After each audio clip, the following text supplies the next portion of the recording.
You're about to hear a message from the series Secrets of the Kingdom by Phil Brainerd. This message is entitled Seeds and Soils. We hope you enjoy it.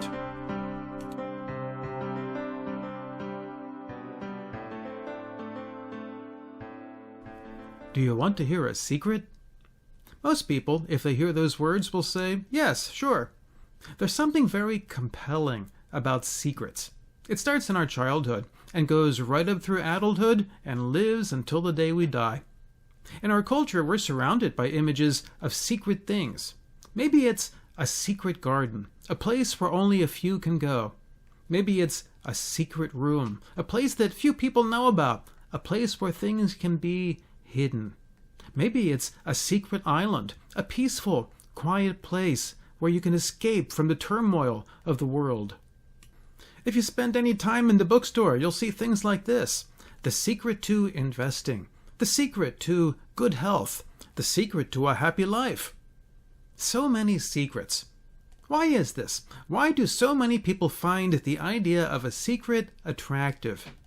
There is a sense that when something is secret, it's because it's valuable. If everyone knew about the secret room, it wouldn't be special.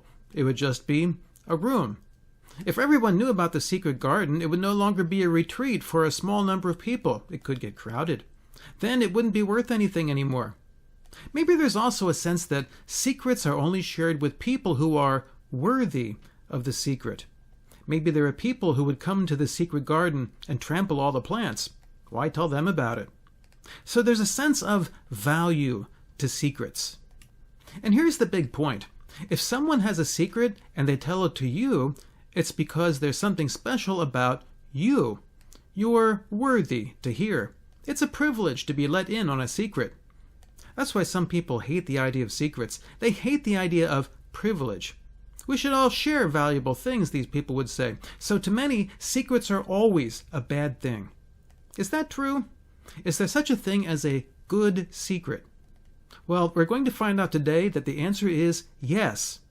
For a while now, we've been looking through the book of Matthew. We've called our study The King and I. Matthew tells us about the King of the universe. Matthew's book is so long, we've broken it up into smaller units, sub-series. Today we're going to start a new series called Secrets of the Kingdom. We're going to find that Jesus wants to share some secrets with us. Our first message is called Seeds and Soils. I'll mention that we're about to look at one of the best-known stories from Matthew, but although many have heard it, it has surprising things to teach us. So let's read. In Matthew chapter 13, starting in verse 1. That same day, Jesus went out of the house and sat by the lake. Such large crowds gathered around him that he got into a boat and sat in it, while all the people stood on the shore. Matthew starts us off with some context. Recall when we finished chapter 12 of Matthew's book, Jesus was in a house teaching. Included in what he had to say was massive rebukes for the religious leaders. The last thing we saw was the family of Jesus trying to get a hold of him. Some speculate that word had gotten out that Jesus was making a lot of people very angry with what he was teaching. Maybe his family wanted to appeal to him to tone it down. He could be putting himself in danger. So Jesus leaves the house and heads to the Sea of Galilee. However, rather than quiet down, it turns out that Jesus was accommodating larger crowds. There were so many people that Jesus had to get into a boat while people listened from the shore. Let's read on in verse 3. Then he told them many things in parables, saying, A farmer went out to sow his seed. As he was scattering the seed, some fell along the path, and the birds came and ate it up. Some fell on rocky places where it did not have much soil. It sprang up quickly because the soil was shallow. But when the sun came up, the plants were scorched, and they withered because they had no root. Other seed fell among thorns, which grew up and choked the plants. Still other seed fell on good soil, where it produced a crop, 100, 60, or 30 times what was sown. Whoever has ears, let them hear. What's going on here?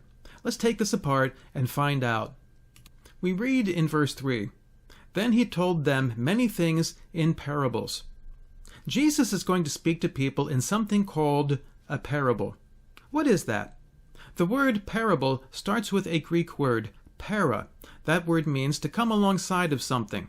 It usually means to come alongside so that you can help. If you're having trouble walking, maybe you'd like to have somebody come alongside of you and help you walk so you can be more steady. Or if you lost something, maybe you'd like somebody to come alongside and help you find it. So a parable is a story that helps us to understand a larger concept, especially if the larger concept is hard to understand in some way. The parable helps us to find the meaning. Why is Jesus speaking in parables? Well, first, he's going to talk about some things that are difficult for the average person to understand. There is a second reason that we'll learn about in a few minutes. For now, let's look at the parts of the parable. A farmer went out to sow his seed.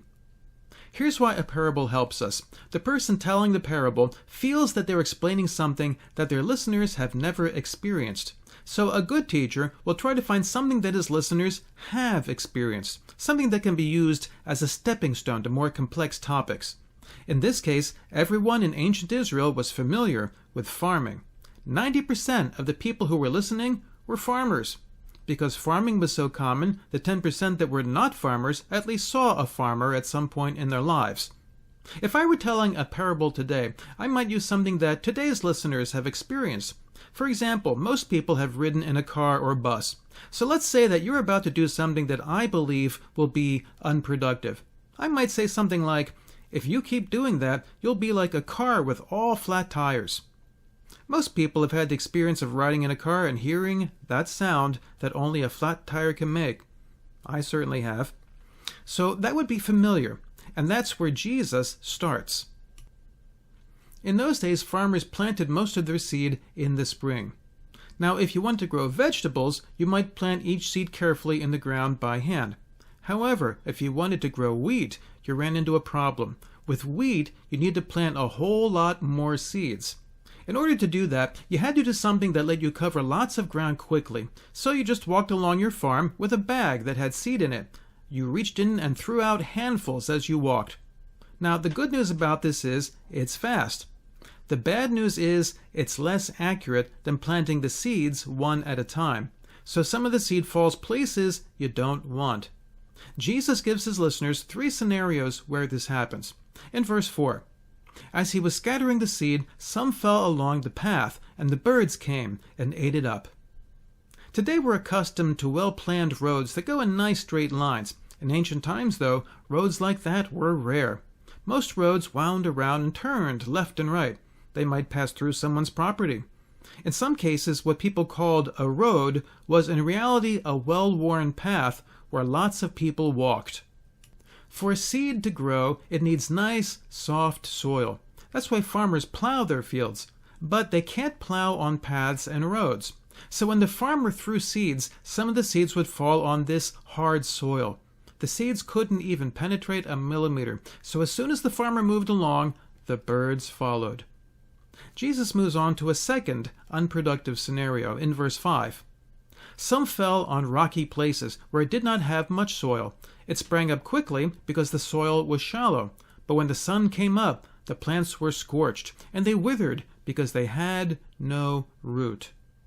Again, we don't see this kind of thing today. Today we have farms that have existed for generations.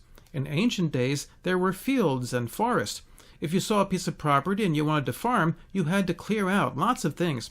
One thing you had to clear out was rocks. The first farmer to plant a field needed to remove the rocks by hand. It was back-breaking work. Usually you took the rocks and you put them at the edge of your property so you could build a wall. However, some rocks were just too big. The soil around those rocks was shallow. If you want your grains of wheat to grow into a plant, you need both soil and water. In this case, there was just enough soil around these rocks for the wheat to sprout. However, as Jesus describes here, when the sun came out, the water would dry up. Suntans work on people, but not on little grains of wheat. Another problem was weeds, reading in verse 7. Other seed fell among thorns, which grew up and choked the plants. Here the problem is not the depth of the soil or its location, it's the competition. Weeds grow fast. They eat up nutrients in the soil, and when they grow, they hog all the sunshine. so the poor little grains of wheat can't keep up. Maybe the farmer would like to help, but there are all those nasty thorns. Okay, so we've seen these three scenarios, each of which winds up costing the farmer. He throws his expensive seed into the ground and gets nothing in return. But then there's the last group. Reading in verse 8. Still other seed fell on good soil, where it produced a crop, 160 or 30 times what was sown. I like happy endings. Some of the seed falls where it needs to fall. Now, wheat is an interesting plant. One seed grows into a stalk with many more seeds at the top, and that's what happened here. Some heads on the wheat have so many grains that you almost couldn't count them. Others have less, but there's still a whole lot more than what you started with. So this is happy. Now, everyone who was listening understood the illustration, but there was only one problem. What does it mean? I mentioned earlier that this is a popular story in Matthew's book, so many of you have heard it. You've heard it explained, you've heard it applied. However, in the days of Jesus, folks didn't have all that. Let's go back to the car illustration. Let's say that I talk to you and I say, "Hey, let me tell you a story. A man was driving a car when all of a sudden he had 4 flat tires all at once." Then I stop. You will probably stare at me with a blank expression for a minute. Then you're going to say, "Okay, why are you telling me this? What's the point?" This is no doubt what people in the crowd were doing. They were waiting for the point.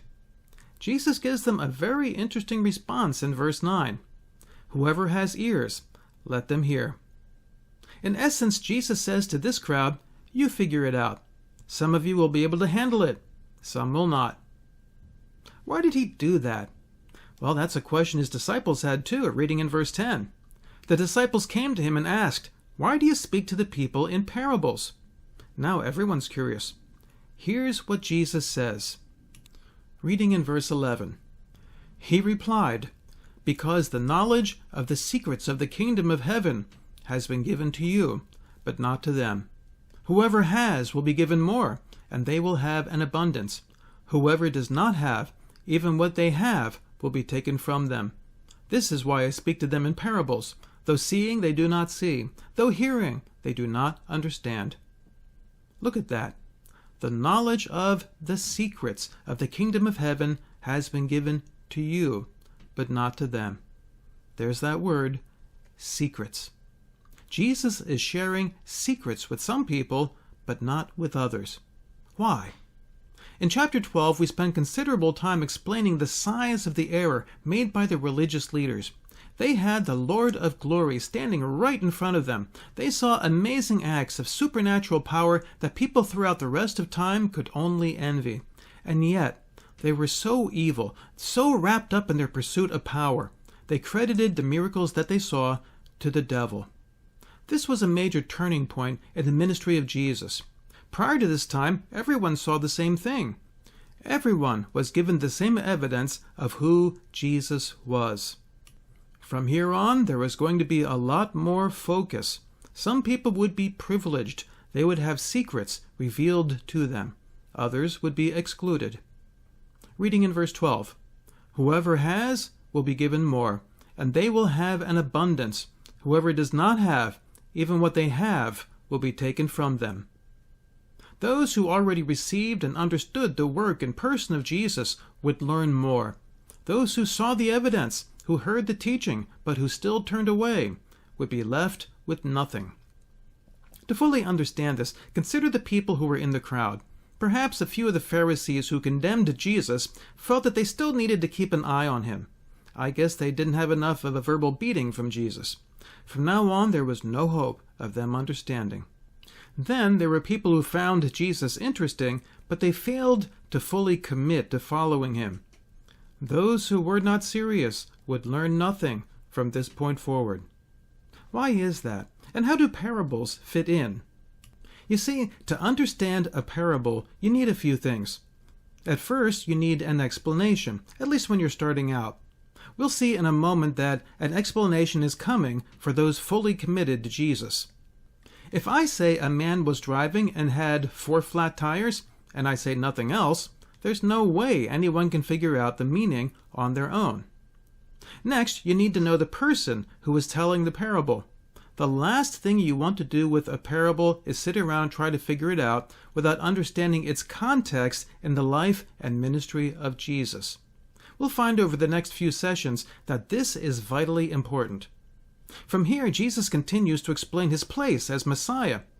As has been the case many times in the past, the things that are happening were predicted. Reading on in Matthew 13 and verse 13. This is why I speak to them in parables. Though seeing, they do not see. Though hearing, they do not hear or understand. Here, Jesus is summarizing something said by the prophet Isaiah centuries before. Jesus then moves on to a direct quote from that prophet. In verse 14, in them is fulfilled the prophecy of Isaiah. You will ever be hearing, but never understanding. You will be ever seeing, but never perceiving. For this people's heart has become calloused. They hardly hear with their ears, and they have closed their eyes. Otherwise they might see with their eyes, hear with their ears, understand with their hearts, and turn, and I would heal them. Like many other things in the life of the Messiah, this was predicted. The ancient prophets knew well that there would be people who simply refused to listen to the Messiah. Those people were put under a curse. They would not be able to learn anything further until judgment. Had they humbled themselves, they would have been healed. But now they are frozen in their unbelief. But then there's the other side. Jesus goes on in verse 16. But blessed are your eyes because they see, and your ears because they hear. For truly I tell you, many prophets and righteous people longed to see what you see, but did not see it, and to hear what you hear, but did not hear it. Jesus tells his close followers that they are about to hear big secrets, secrets that have been kept locked up since the beginning of mankind. Great men and women longed to hear what the disciples were about to hear, but they did not hear it. Jesus has told us a lot. What does this mean for us? If you're listening to this and you understand what we're talking about, it means you are very privileged. Jesus is letting you in on a secret. Others have not been included. You are hearing things that people did not hear for centuries. If you can understand it, that is a gift from God. He gave you ears to hear. He has not given that understanding to others. Take a moment and reflect on that. Then give thanks to God for revealing to you what he has not given to others. Next, Jesus went on and gave the interpretation of this parable to his followers. Again, many of you have heard this, so we'll keep it short. Reading in verse 18. Listen then to what the parable of the sower means.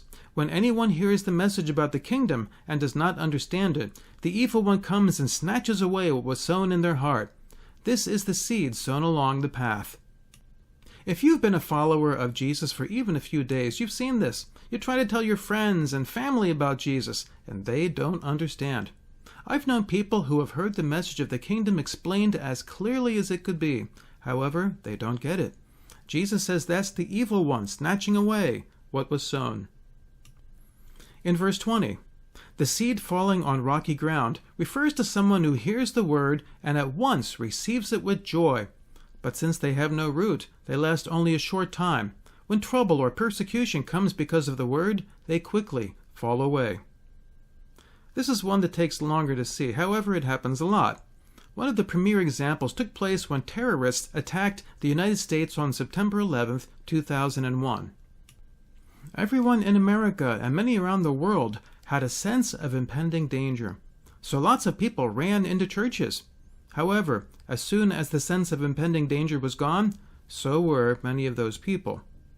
Jesus makes a special note of persecution. Lots of people are happy to follow Jesus during good times. We lose a lot of people when things get tough. Verse 22. The seed falling among the thorns refers to someone who hears the word, but the worries of this life and the deceitfulness of wealth choke the word, making it unfruitful. There's a lot of competition for hearts and minds out there. So many things to do, so many things to see. Sadly, doing and seeing can take a lot of time, and that leaves little room for Jesus. Watch out for the worries of this life. Watch out for the deceitfulness of wealth. Before you get involved in a new business venture or a new career or a big purchase, ask yourself, if I do this, am I going to have time for Jesus? Too many people fail to ask that question. This is all sad, but once again, we get a happy ending in verse 23. But the seed falling on good soil refers to someone who hears the word and understands it. This is the one who produces a crop, yielding 100, 60, or 30 times what was sown. Well, this one explains itself. These are the people who take following Jesus seriously. And when they do, lots of good things happen. Let's bring our time to a close by asking 2 questions. First, notice that the seed in each case is the same. It's the gospel of Jesus Christ. Do you fully understand it? Can you explain it well to others? If you have any concern as to whether or not you understand the gospel, come talk with us. There will be some important contact information at the end of this recording. We want you to be let in on the secrets that Jesus only shares with his followers. Second, what kind of soil are you? Now, if you're listening, that's a great start. If you have any concerns, you know what to do? Ask Jesus to help you. If he's placed a desire in your heart to know more, that's a good sign. But make sure you ask. Remember the warning that Jesus gave. To those who have, more will be given. To others, what little they have will be taken away. This is serious.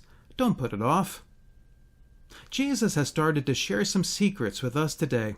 We will hear more in the coming weeks, so make sure you stop in as we study the secrets of the kingdom.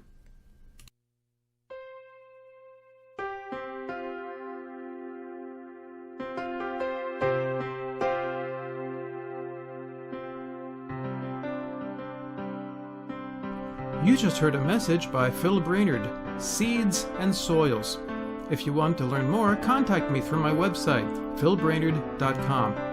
To learn how to begin your journey with Jesus Christ, visit Billy Graham's site, peacewithgod.net. May the Lord richly bless you.